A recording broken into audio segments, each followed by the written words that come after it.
És clar que em sé explicar tros de carallot. Antigament, i ara encara es fa, una persona s'asseia a la plaça i explicava rondalles.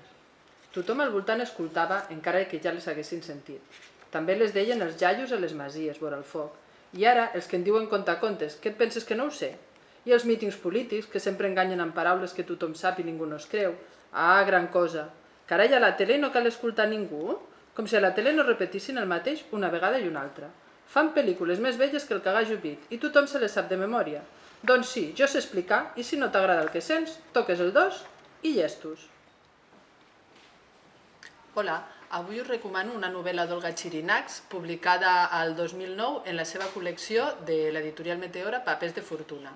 L'Olga Xirinacs és una escriptora que ha conreat diferents gèneres, tant assaig com poesia, com novel·la, i també adreçades a diferents tipus de públic, tant a l'adult com al juvenil i fins i tot a l'infantil.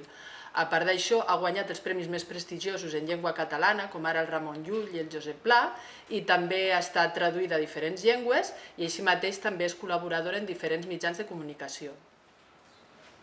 El periodista Siegfried Wingberg entrevista al Severià Vargas, que és una mena d'ermità que viu reclòs amb l'única companyia del seu gos en una cova d'una platja tarragonina.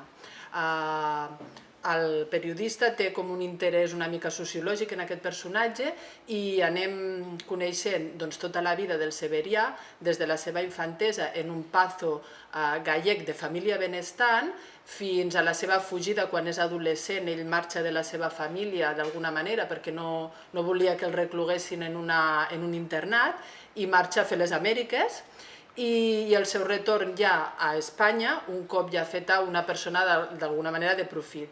Al vaixell de tornada cap a Espanya, ell s'enamora d'una cantant que hi ha en el vaixell i aquest amor marcarà la seva vida a partir d'aleshores, amb un aspecte que ara no us puc explicar, bastant punyent, i aleshores ell es posa també a treballar en una fàbrica, arriba a ser el cap d'aquella fàbrica, però al final, per una sèrie de circumstàncies, acaba arribant a aquesta platja de Tarragona i quedant reclòs com un ermità. L'Agonia de Severià Vargas és la història d'un personatge que és l'amo de la seva vida i de les seves circumstàncies.